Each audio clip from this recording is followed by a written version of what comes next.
அன்றுக்கினிய சகோதர சகோதரிகளை நம் அனைவர் மீதும் ஏக இறைவனுடைய அமைதியும் கருணையும் உண்டாகட்டுமாக என்கிற உயரிய பிரார்த்தனைகளோடு நமக்கெல்லாம் தெரியும், நேற்று காலையில இருந்து சமூக வலைதளங்களில் இஸ்லாமிய சகோதரர்களுக்கு மத்தியில் இஸ்லாமிய மார்க்க பிரச்சாரகராக செயல்பட்டு வருகிற சகோதரர் அப்துல் பாசித் புகாரி அவர்கள் தொடர்பான ஒரு வீடியோ வைரலாக ஸ்ப்ரெட் பண்ணப்பட்டு கொண்டிருக்கக்கூடிய காட்சிகளை நீங்கள் அத்தனை பேருமே பார்த்துருப்பீங்க. அது தொடர்பாக அப்துல் பாசித் புகாரி என்ன செய்தார், ஏது, அல்லது அவர் பற்றிய பின் செய்திகள் முன் செய்திகள் என்கிற பெயரில் பல செய்திகளையும் பல சகோதரர்களும் பரப்பி வருகிறார்கள். முதலாவதாக ஒரு வீடியோ பரப்பப்படுகிறது. அந்த வீடியோவில் முழுமையான எந்த தகவல்களும் தெரியவில்லை. அந்த இடத்துல சுற்றி இருக்கக்கூடியவர்கள் பேசக்கூடிய ஒரு தகவல் மாத்திரம்தான் அந்த வீடியோவில் பதிவு செய்யப்பட்டிருக்கிறது. அதை வைத்து கொண்டு தான் நம்ம அத்தனை பேருமே இது தொடர்பான பல பேச்சுக்களையும் சமூக வலைதளங்களில் பேசி வர்றோம். இந்த இடத்துல நம்ம அத்தனை பேரும் இதில் என்ன நடந்தது, அடுத்தது என்ன, ஏது என்பதற்கு முன்பதாக புரிந்து கொள்ள வேண்டிய அடிப்படையான இஸ்லாமிய வழிகாட்டுதல் ஒன்று இருக்கு. என்னன்னு கேட்டால், கஃபாபில் மரி கதிபன் ஐயுஹத்திஸ பிகுல்லி மா சமிஅ என்கிறார்கள் நபிகள் நாயகம் ஸல்லல்லாஹு அலைஹி வஸல்லம் அவர்கள். ஒருவன் கேள்விப்பட்ட எல்லாவற்றையுமே பரப்புவது அவன் பொய்யன் என்பதற்கு போதுமான ஆதாரம் அப்படிங்கிறாங்க. இந்த இடத்துல ஒரு சம்பவம் நடந்திருக்கிறது. அந்த சம்பவத்தினுடைய பின்னணி என்ன, அது நடந்ததா இல்லையா, அந்த நடந்திருந்தால் அதனுடைய ஆழம் அகலம் எவ்வளவு என்கிற விவரங்கள் எதுவுமே எனக்கோ அல்லது உங்களுக்கோ பரப்புகிற பல பேருக்குமோ தெரியாத விவகாரம். அது யாருக்கு தெரியும் என்று பார்த்தீங்கன்னா, சம்பந்தப்பட்ட அப்துல் பாசித் புகாரி அவங்களுக்கு தெரியும். அவரோடு யார் பாதிக்கப்பட்டதாக சொல்லுவார்களோ அவங்களுக்கு தெரியும். இதை தவிர்த்து நிஜமாக என்ன நடந்தது என்கிற விவரங்கள் பெரும்பாலும் நம்ம யாருக்குமே தெரியாது. தெரியாத நேரத்திலேயே நம்ம பெரும்பாலானவங்க ஜட்ஜ்மெண்ட் வழங்குற இடத்துக்கு வந்துட்டதை நீங்க பார்க்க முடியும். நான் உணர்கிற ஒரு விவகாரத்தை தான் உங்களோட இந்த இடத்துல சொல்ல விளைகிறேன். அது என்னன்னா, ஏதாவது ஒரு சம்பவம், ஒரு அவமானம், ஒரு வீழ்ச்சி அல்லது ஒரு விதமான தொய்வு நிலை நமக்கு ஏதாவது ஏற்பட்டுடுச்சுன்னா மனித இயல்பு எப்படி இருக்கும் என்று கேட்டால், நம்ம லாயர் ஆகிருவோம், வாதிடுவதற்கு தயாராகி விடுவோம். இன்னொருவருக்கு நடந்து விட்டது என்று சொன்னால் நம்ம ஜட்ஜ் ஆகிருவோம், நீதிபதியாக தீர்ப்பு சொல்வதற்கு தயாராகி விடுவோம். இப்படி பல பேரும், நான் உட்பட, நான் உங்களுக்கு மட்டும் விரல் நீட்டிட்டு போக விரும்பல, எல்லோருமே இந்த நிலை எடுப்பதை நம்ம பார்க்க முடியும். ஒருவர் மீது ஒரு செய்தி சொல்லப்படுகிறது என்றால் அந்த செய்திகள் சமூக வலைதள செய்திகளாக மாத்திரம் எடுத்துக்கொண்டு நம்ம தீர்ப்பு சொல்ல போயிட்டோம்னா உலகத்தில் நம்ம எதையும் சொல்லிடலாம். நாளை மறுமை ஒன்று இருக்குதா இல்லையா, அப்போ நம்ம என்ன ஆக போகிறோம் என்கிற கேள்விகள் இருக்கிறது. இந்த மாதிரி ஒரு இடத்துல இருக்கும்போது அப்துல் பாசித் புகாரி அவர்கள் தொடர்பாக பரப்பப்படுகிற வீடியோவில் சொல்லப்படுகிற ஒரு செய்தி இருக்கிறது. அதற்கு முன்பதாகவே சில பேர் சமூக வலைதளங்களில் இது தொடர்பாக எழுதிய செய்திகளும் இருக்கிறது. உண்மையிலேயே அப்துல் பாசித் புகாரி பல பேரிடமிருந்து வியாபார நோக்கமாகவோ அல்லது இன்வெஸ்ட்மெண்ட்டாகவோ எதாகவோ பணத்தை எடுத்து அதை மோசடி பண்ணி அதை கொடுக்காம விட்டிருந்தார் என்று சொன்னால் 100% அல்ல, 1000% அது பிழை, அது குற்றம். நாட்டு நடப்புப்படி, உலக நியதிகள் படியும் அது குற்றமானது. மார்க்க அடிப்படையில் அதைவிட பெரும் குற்றமானது. அதை தாண்டி நாளை மறுமையில் என்ன நடக்கப் போகிறது என்பது தொடர்பாக எல்லாம் மார்க்க பிரச்சாரம் செய்யக்கூடிய ஒருவராக அப்துல் பாசித் புகாரி இருக்கிற காரணத்தினால அவர் இப்படி ஒரு காரியத்தை செய்திருந்தார் என்றால் அதனுடைய ஆழ அகலம் என்ன, அதனுடைய குற்றம் என்ன, நாளை மறுமையில் என்ன நடக்கும் என்பதும் அவருக்கு தெரியாத ஒன்று அல்ல. எனவே அவர் இப்படி ஒன்றை செய்திருந்தால் அது 100% பிழையானது, தவறானது, குற்றம், இம்மையிலும் குற்றம் மறுமையிலும் குற்றம் என்பதில் எல்முனை அளவுக்கு மாற்றம் கிடையாது. ஆனால் நேற்று நடந்த அந்த சம்பவம் இதே அடிப்படையில், மார்க்க அடிப்படையில் சரியானதுதானா, இப்படித்தான் நாம் அணுக வேண்டுமா என்கிற கேள்விகள் இருக்கிறது. அதுக்கு முன்னாடி ஒன்றை சொல்லிடுறேன். என்ன ஒன்றை நம்ம சொன்னாலும் சில நேரங்களில் நீங்களாம் யோக்கியர்களா, நீங்க அடுத்தவங்களை பத்தி பேச மாட்டீங்களா என்றெல்லாம் கேட்பதற்கு வாய்ப்பு இருக்கிறது.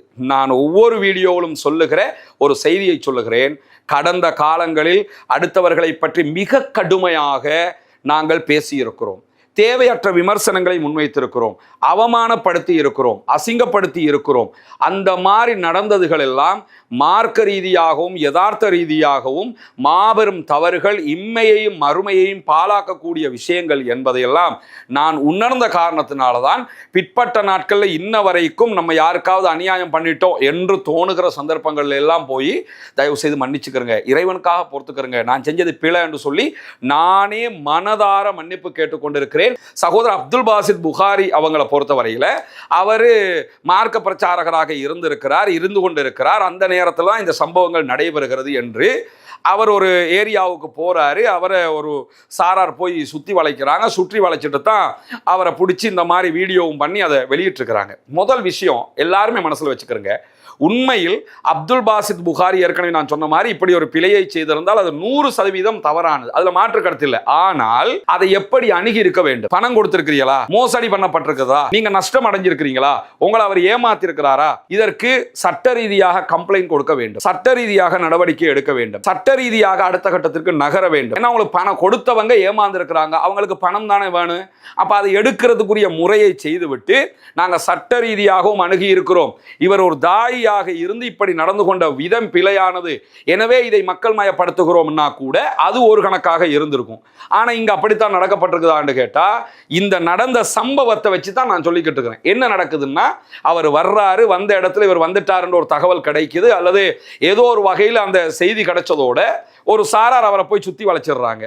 போன்ல ரெக்கார்ட் பண்ணப்படுகிறது, ஒருவர் கேள்வி கேட்பது விதமாகவும் அதற்கு ஒருவர் பதில் சொல்லுகிற விதமாகவும். அந்த இடத்துல இருக்கிற யாரையும் எனக்கு பர்சனலா தெரியாது, அப்துல் பாசித் புகாரியாக இருந்தாலும் எனக்கு பர்சனலா தெரியாது. இன்னும் சொல்ல போனால் அவருடைய இஸ்லாமிய பிரச்சார செயல்பாடுகள்ல இருக்கிற சில விவகாரங்கள்ல மார்க்க ரீதியாக நான் நேரடியாக மாற்று கருத்தில் இருப்பவனும் கூட. அதுல எல்லாம் எந்த விதமான மாற்று கருத்துக்களும் நமக்கு இங்க கிடையாது. ஆனால் அப்துல் பாசித் புகாரியை வைத்துக்கொண்டு அந்த இடத்தில் நடக்கிற சம்பவம் எந்த அடிப்படையில் மார்க்க ரீதியிலானது, எந்த அடிப்படையில் யதார்த்த பூர்வமானது, எந்த அடிப்படையில் சட்டபூர்வமானது? நான் ஒரு ஜமாத்தை சேர்ந்தவன், நான் ஒரு அமைப்பை சேர்ந்தவன், அதனால கட்ட பஞ்சாயத்து பண்ற மாதிரி போய் சுத்தி வளைச்சிட முடியுமா? இப்படியே ஆளாளுக்கு சட்டத்தை கையில் எடுக்க போனால் ஒரு சமூகம் எப்படி அடுத்த கட்டத்துக்கு நகர முடியும்? ஒரு சமூகம் எப்படி நீதி நேர்மையாக அந்த சமூகத்தினுடைய அடுத்த தலைமுறைகளை வார்த்தெடுக்க முடியும்? போயாச்சு, ஒருத்தர் குற்றம் செஞ்சிருக்கிறாருன்னு நீங்க நினைச்சிட்டீங்க, அவரால் பாதிக்கப்பட்டிருக்கிறீங்கன்னா வா கேமரா எடுத்துக்கிட்டு வா, சுத்தி வளைச்சு நில்லு, இவர் எப்படிப்பட்டவர் தெரியுமா? சரி, இப்ப அந்த வீடியோவை எடுத்து நேத்து சமூக வலைதளங்கள்ல ஸ்ப்ரெட் பண்ணி விட்டாச்சு, இப்ப பணம் கிடைச்சிருமா? இப்ப என்ன, இதனால என்ன நடந்தது என்கிற கேள்வி இருக்குதா இல்லையா? பாதிக்கப்பட்டது உண்மை, பாதிக்கப்பட்டவர்கள் சட்ட ரீதியாகத்தானே நம்ம அதை அணுகணும். இன்னைக்கு சமூக வலைதளங்களை வந்து உட்கார்ந்துக்கிட்டு இஸ்லாமிய பிரச்சாரகர்கள்னாலே எப்படிப்பட்டவங்க என்று பேசுகிற அளவுக்கு நிலைமை மாறி இருக்கு. ஒருவர் செய்வதால் மற்றவர்களும் ஏன் அந்த பழியை சுமக்க வேண்டும்? இஸ்லாமியர்கள் என்றாலே இப்படித்தான் இந்த சுத்தி வளைச்சு பண்ற காரியங்களை பார்த்துக்கிட்டு கமெண்ட் சொல்ற அளவுக்கு இருக்குது. இந்த 4-5 பேர் சொல்றதுனால ஒரு சமூகமே ஏன் அந்த பழியை சுமக்க வேண்டும் என்கிற கேள்விகள் இருக்கிறதா இல்லையா சகோதரர்களே? ஏன்னா அதுல சம்பந்தப்பட்டிருக்கிற அப்துல் பாசித் புகாரி எப்படி மார்க்க பிரச்சாரகரோ, அவரை சுற்றி வளைச்சுக்கிட்டு இந்த காரியத்தில் ஈடுபட்டவங்களே மார்க்கம் பேசுறவங்க, அவங்க ஒன்றும் அரசியல் கட்சிகள் கிடையாது, அல்லது மார்க்கத்திற்கு அப்பாற்பட்ட நான் முஸ்லிம்ஸ் கிடையாது, எல்லோருமே இஸ்லாமியர்கள். அப்படி இருக்கும்போது இந்த ஹதீஸ்கள், நம்ம பேசுகிற குரான் வசனங்கள், நம்முடைய நடவடிக்கைகள் எல்லாம் இந்த உலகத்தில் கண்ணுக்கு முன்னுக்கு தெரிகிற விஷயங்கள் தானே. செஞ்சுக்கிட்டே நம்ம ஏன் இப்படி நடக்கணும்? எல்லாத்தையும் விட அதில் நீங்கள் பார்த்தீங்கன்னா அவர் தொடர்பாக வெளிவந்த செய்திகள், அந்த பணம் அவர் எடுத்தாரு, மோசடி பண்ணிட்டாரு என்கிற செய்திகள் வந்தது. மோசடி பண்ணியவர்கள், மோசடி பண்ணப்பட்டவர்கள் சட்ட ரீதியாக அணுகியிருக்கணும் ஒன்று. ரெண்டாவதாக அதுல சொல்லப்படுகிற இன்னொரு விவகாரம், ஒரு கெட்ட வார்த்தை சொல்லப்பட்டு அவருடைய மனைவி தொடர்பாக இப்படிப்பட்டவளோட தொடர்புல இருக்கிற என்று பேசப்படுகிறது. அதுக்கு ஒரு விபச்சாரியை சுட்டி காட்டுகிற வாசகம் அதிலே பயன்படுத்தப்படுகிறது. இப்போ என்ன ஆச்சரியம் என்று கேட்டா, இது யாரு பண்றா? இதை நீங்க ஒரு மோசடி பண்ணிட்டாரு, அவரை நாங்கள் பிடிக்க போகிறோம் என்று சொல்லிட்டு தானே போனீங்க. போகிற நம்ம எப்படியான வார்த்தைகளை பேசணும்? இதுதான் முறை. அவர் செய்த மோசடிக்கும் அவருடைய மனைவிக்கும் என்ன தொடர்பு? அவர் செய்த மோசடிக்கும் அவருடைய மற்ற செயல்பாடுகளுக்கும் என்ன தொடர்பு? அவர் எதுல பிரச்சனையோ அதை கூட நீங்க பிரச்சனையை ஆக்கியிருக்கலாம். ஒரு நீ இப்படிப்பட்ட ஒருத்தியோட வாழ்ந்துகிட்டு இருக்கிற அப்படின்னு சொல்லி ஒரு வார்த்தையை சொல்றாங்க. இதுல எது யதார்த்தம், அதுல பின்னணி என்னங்கிறதுக்கெல்லாம் போகலாம். அது ஏன் வேலையும் இல்லை, உங்க வேலையும் இல்லை, அல்லாஹ் நம்மகிட்ட இதை பத்தி கேட்க போறதும் இல்லை சகோதரர்களே. ஆனா இதை அவ்வளவு ஒரு விஷயமாக அவர்கள் காட்டப்படுதில்ல. நீ இப்படிப்பட்ட ஒருத்தியோட தான் வாழ்ந்துகிட்டு இருக்கிற அப்படின்னு சொல்லும் போது மட்டும் அப்துல் பாசித் புகாரி ஒரு பதில் சொல்லுகிறார். என்ன பதில் சொல்றாருன்னா, அல்லாஹ்வை பயந்துக்கிறங்க, விவரம் தெரியாம பேசாதீங்கிற மாதிரி ஒரு வேர்ட் சொல்றாரு. எனக்கு அந்த வார்த்தை ரீதியாக நினைவில் வச்சு நான் சொல்லலை, இதுக்கு ஈக்குவலான ஒரு வார்த்தையை அவர் சொல்றாரு. ஏன்னா அவருடைய மனைவி தொடர்பாக அல்லது அவருடைய ஃபேமிலி தொடர்பாக, அவருடைய ஒழுக்கம் தொடர்பாக இந்த குற்றச்சாட்டு வைக்கப்படும் போது மட்டும் பதில் பேசுறாரு. போலீஸால அவரை ஏத்திக்கிட்டு போறாங்க. பிறகு நம்ம அறிஞ்சுக்கிட்ட கேள்விப்பட்ட சோசியல் மீடியாவில் பார்க்குற ஒரு விஷயம் என்னன்னா, அவரை போலீஸ் எழுதி வாங்கிட்டு அனுப்பி விட்டுட்டாங்க அப்படிங்கிறது. இப்போ நீங்கள் என்ன யோசிக்கணும்னா, ஒரு போலீஸ் வராமலேயே போலீஸ்காரண்ட வேலையை ஒரு சாரார் பண்ணுறாங்க, ஓகே. அந்த இடத்துக்கு திருப்பி போலீஸ் வர்றாங்க, போலீஸ் வந்து அவரை கூட்டிக்கிட்டு போகும்போதே அப்துல் பாசித் புகாரி கைது அப்படின்னு சொல்லி ஒரு பெரிய நியூஸ் ஆகுது. அவரை கூட்டிக்கிட்டு தானே போனாங்க, கைதுன்ற அர்த்தமா அது? கூட்டிக்கிட்டு போனதுக்கு பிறகு அவர்கிட்ட எழுதி வாங்கிட்டு அமுச்சு விட்டாங்க அப்படிங்கிற செய்தி வருது. அப்ப எழுதி வாங்கிட்டு அமுச்சு விடுற அளவுக்குத்தான் உள்ள ஒரு சட்ட ரீதியாக இருக்கிற ஒரு விஷயம் எனும் போது இதை இப்ப இவ்வளவு தூரம் ஸ்ப்ரெட் பண்ணி பேசினதுனால என்ன நலவை நாம் கண்டிருக்கிறோம். இன்னும் ஒரு விஷயம் என்னன்னா, அவர் செய்திருந்தால், இப்படி வருகிற செய்தி அடிப்படையில் செய்திருந்தால் 100% பிழை. அதை நான் ஆரம்பத்திலே சொல்லிட்டேன், நன்றாக நினைவில் வைத்துக் கொள்ளுங்கள். அதை நான் திரும்ப திரும்ப சொல்லிடுறேன். ஆனா அவர் அப்படி நடந்துக்கிட்டார் என்பதை வைத்துக்கொண்டு சில பேரை நம்ம பார்க்குறோம். அவன் ஜுப்பா போட்டுக்கிட்டு திரியும் போதே நமக்கு தெரியும், அவன் வந்து தலையில் இப்படி போட்டுக்கிட்டு அப்படி இருக்கும்போதே நமக்கு தெரியும், அவரை வீடியோவுக்கு பின்னுக்கு அப்படி ஹம்மிங்கோடு அப்படியே போடும்போதே நமக்கு தெரியும் அவன் ஒரு மகா நடிகன், அவன் அப்படிப்பட்டவன் இப்படிப்பட்டவன். இதெல்லாம் சகோதரர்களே உங்களுக்கு மறுமையிலேயோ இம்மையிலேயோ என்ன பலனை தரப்போம், அதைத்தானே நம்ம யோசிக்கணும். எனக்கும் அப்துல் பாசித் புகாரி அவர்களுடைய பிரச்சார யுக்திகளில் சிலவற்றில் உடன்பாடு இல்லை தான். எல்லோருமே எல்லாவற்றிலும் உடன்பாடு காண முடியாது. அதற்காக அவர் மீது இப்போது சொல்லப்படுகிற குற்றச்சாட்டுக்கும் அவருடைய தாவா களத்தில் அவர் நடந்து கொண்ட முறைகளுக்கும் என்ன தொடர்பு இருக்கிறது? அவர் பிசினஸ் பண்ணணும்னு காசு கேட்டாரு, சம்பந்தப்பட்டவங்க அவரை நம்பி கொடுத்திருக்கிறாங்க, அவர் திரும்ப அதுக்குரிய லாபம் கொடுக்கல அல்லது முதல கொடுக்கலங்கிற பிரச்சனை தானே இப்போ ஓடிக்கிட்டு இருக்குது. அதற்கும் அவர் அல்லாஹ்வை மட்டும்தான் வணங்க வேண்டும் என்று சொன்னது பொய்யாகுமா? தூதரை மட்டும்தான் பின்பற்ற வேண்டும் என்று சொன்னது பொய்யாகுமா? இது என்ன வகை நியாயம்? அப்படி என்றால் அவர் பணத்தை எடுத்தார்ல, அதை பிசினஸ்ல போட்டிருப்பார்ல, இதுக்கு லீகலா அக்ரிமெண்ட் போட்டுக்கிட்டீங்களா? நாங்கள் நம்பி கொடுத்தோம்னா லீகலாக அக்ரிமெண்ட் போட்டு எழுத்தில் இருந்தால் அந்த அக்ரிமெண்ட்டை கொண்டு போய் போலீஸில் ஒப்படைச்சி சட்ட ரீதியாக வழக்கு போட்டு அவரை கூண்டில் ஏற்றி சட்ட ரீதியாக இவர் குற்றவாளி அப்படின்ட்டு ஆக்கி விட்டுறலாமே. இதில் யாருக்கும் மாற்றுக்கிறது வரப்போகிறது இல்லையே. இங்கே உள்ள பிரச்சனை என்ன? சமூக வலைதளத்தில் கொண்டு வந்து ஒரு தரப்பு செய்தியை மட்டும் வைத்துக்கொண்டு நம்ம அத்தனை பேரும் ஜட்ஜ்மெண்ட் ஆகிறோம். ஏன்னா தன்னுடைய மனைவி தொடர்பாக அல்லது ஒரு பெண் தொடர்பாக பேசப்படுகிற போது அப்துல் பாசித் புகாரி ரியாக்ட் பண்றாரு. அதனால நமக்கு அவருக்கு கோபம் வந்துச்சுங்கிற விஷயம் தெரிய வருது, அவர் அதுக்கு இன்னும் பதில் சொன்னாருங்கிறது தெரிய வருது. மற்ற விவகாரங்கள் சொல்லும் போது அவர் கையை கட்டிக்கிட்டு சும்மா தான் அவர் இருக்கிறாரு, அவர் எஸ்ஸும் சொல்லல நோவும் சொல்லல. அப்படி இருக்கும்போது அவன் களவெடுத்துட்டான், அவர் அப்படி பண்ணிட்டான் இப்படி பண்ணிட்டான்ங்கிறத எதை வச்சு நம்ம முடிவுக்கு வர்றோம்? என்ன அது அப்படி பண்ணிட்டாருன்னா அதை அப்படி கொண்டு வந்த ஆதாரத்தோட இந்த அடிப்படையில் இன்னாருக்கு பண்ணி இருக்கிறார் அப்படிங்கிறத கூட நம்ம முன் வச்சிருக்கலாம். அதுவும் சமூக வலைதளத்தில் வைக்கிறதுனால மட்டும் என்ன பலன் வரப்போகுது? அதை கொண்டு போய் போலீஸ்ல சட்ட ரீதியாக வைக்கணும். எனவே இந்த ஓவரோலாக இன்றைக்கு நேற்றில் இருந்து இன்ன வரைக்கும் இதனுடைய செய்திகளே மாறி மாறி மாறி மாறி பரவிக்கிட்டு இருக்குது. பரப்புகிற அத்தனை பேருமே ஜட்ஜ் ஆகிட்டாங்க. ஒரு பக்க செய்தியை மட்டும் நம்ம பார்க்குறோம். நபிகள் நாயகம் ஸல்லல்லாஹு அலைஹி வஸல்லம் அவர்கள் இந்த மாதிரி விவகாரத்தில் தீர்ப்பு சொல்வதற்கு நம்ம இப்படித்தான் கற்றுத்தந்திருக்கிறார்களா? இஸ்லாம் இப்படித்தான் கற்றுத்தந்திருக்கிறதா?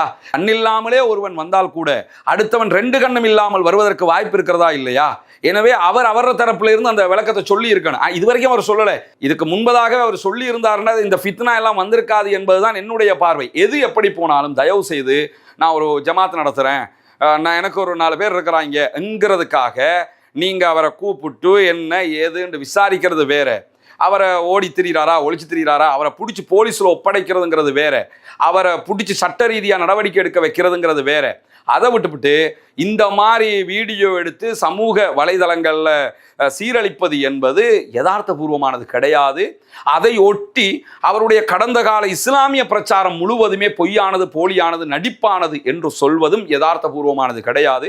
நம்ம அத்தனை பேருமே முஸ்லிம். இதில் இன்னொன்றையும் நான் சொல்லிக்கிறேன். இப்போ நான் இதை சொல்வதை ஏற்றுக்கொள்ள முடியாதவர்கள் கூட, அதை பொறுத்து கொள்ள முடியாதவர்கள் கூட என் மீது நீங்கள் வசைப்பாடலாம், என்னை திட்டலாம், எனக்கு எதிராக பேசலாம். நீங்கள் என்ன பேசினாலும் அதை நான் யோசிக்கவே மாட்டேன். ஏன்னா இது யதார்த்தமாக நாம் புரிந்து கொள்ள வேண்டிய ஒன்று. நாளைக்கு இதே போன்ற நிலை நம்முடைய குடும்பத்தை சேர்ந்த ஒருவருக்கும் வரலாம். சட்டத்தை நம்ம எப்படி கையில் எடுக்க முடியும்? சட்டம் தன்னுடைய கடமையை செய்யணும், அதுக்கான வழிவகைகளை நம்ம செய்யணும். கட்ட பஞ்சாயத்து பண்ற வேலையை நம்ம யாருமே பண்ணக்கூடாது. அந்த மாதிரி ஒரு காரியம்தான் அங்கே நடந்திருக்கிறது. எனவே அப்துல் பாசித் புகாரியை பொறுத்தவரையில் நான் அவருக்கு நமக்கு பர்சனலாக எந்த விதமான ஒரு கான்டாக்டும் இல்லாததுனால இந்த வீடியோ அவரால் அல்லது அவரை சார்ந்தவர்களால் பார்க்க முடியுமாக இருந்தால் தயவு செய்து நீங்கள் ஒரு இஸ்லாமிய பிரச்சாரகர் என்கிற வகையில் இதில் என்ன நடந்தது, யதார்த்தமாக என்னங்கிறத மக்களுக்கு சொல்லிருங்க. நீங்கள் உண்மையிலேயே இன்வெஸ்ட்மெண்ட்டை எடுத்திருந்தீங்கன்னா ஆமாம் எடுத்தேன்றதை சொல்லிடுங்க, எடுத்து என்ன நடந்ததுங்கிறத சொல்லிடுங்க. அதை தாண்டி நீங்கள் லாஸ் ஆகிட்டீங்களா, நஷ்டப்பட்டுட்டீங்களா, நடுரோட்டுக்கு வந்துட்டீங்களா, ஆமாங்க இப்படி ஒரு நிலைமை வந்திருக்குன்னு அதுக்குரிய ஆதாரத்தோட சொல்லுங்க. நீங்கள் உங்களால் எப்போ கொடுக்க முடியும் என்கிற விவகாரங்களை மக்களுக்கு சொல்லிருங்க. சொல்லிட்டா என்ன ஆயிரும்னு கேட்டால், இந்த இஸ்லாமிய பிரச்சார வட்டம் என்பது இதையொட்டி வேறு விதமான கருத்தாடல்களுக்கு போகாமல் அது ஒரு புரிதல் நிலைக்கு போவதற்கான வாய்ப்பாக இருக்கும். இது அப்துல் பாசித் புகாரி அவர்கள் மீது இருக்கக்கூடிய ஒரு கடமையாக இருக்கிறது. எனவே இந்த எந்த விவகாரத்திலையும் நமக்கு கொண்டு வரும்போது நம்ம லாயர் ஆகிறதும், இன்னொருவருக்கு வரும்போது உடனே ஜட்ஜ் ஆகிறதும், நீதிபதி ஆகிறதும் என்கிற நிலையை விடுத்து நேர்மையாக நேர்கொண்ட பார்வையாக நம்ம அணுகிறதுக்கு முயற்சி பண்ணணும். எல்லோருமே மார்க்க பிரச்சாரம் செய்யக்கூடியவர்களாக இருந்து கொண்டு இந்த மாதிரியான காரியங்கள் செய்வதால், இப்போ பணம் இழந்தவங்களுக்கு இந்த வீடியோ போட்டாச்சு பணம் வந்து கிடைச்சிருமா? கிடைக்காதுல்ல. அதை முறைப்படி அல்லது இன்னொரு ஜமாத்துக்கு அதை சொல்லி அந்த ஜமாத்தில் கூப்பிட்டு முறைப்படி எழுதி வாங்கி அதை சட்டமாக கொண்டு வந்திருக்கானே. இந்த மாதிரியான காரியங்களில் ஈடுபடுவதுதான் நம் அத்தனை பேருக்கும் ஒரு சால பொருத்தமான சரியான ஒரு நடைமுறையாக இருக்கும். நான் இந்த விவகாரத்தில் எப்படி பார்க்குறேங்கிறத மட்டும்தான் நான் உங்ககிட்ட ஒப்படைச்சிருக்கிறேன். இதில் பிழையாக இருந்தால் இறைவனுக்காக பொறுத்து கொள்ளுங்கள், சரியாக இருந்தால் ஏற்றுக்கொள்ளுங்கள். இதே நேரம் என்ன திட்டி தீக்கணும்னு யாராவது நினைச்சா கூட தாராளமாக நீங்கள் அதையும் பண்ணலாம், அது உங்கள் உரிமை. ஆனால் மார்க்க ரீதியாக நாளை மறுமையிலே அதற்கு என்ன என்கிற ஒரு யதார்த்தமான கேள்வி நிலையும் இருக்கிறது. இதெல்லாம் புரிந்து கொண்டு நம்முடைய செயல்பாடுகளை அமைத்துக் கொள்ள வேண்டும் என்பதுதான் இதிலே நான் சொல்ல விளைகிற மிக முக்கியமான செய்தியாக இருக்கிறது. அல்லாஹு தஆலா நம் அனைவருடைய எண்ணங்களையும் செயல்பாடுகளையும் புரிந்து கொள்வானாக. வாஹிர் தஅவானா அல்ஹம்துலில்லாஹி ரப்பில் ஆலமீன்.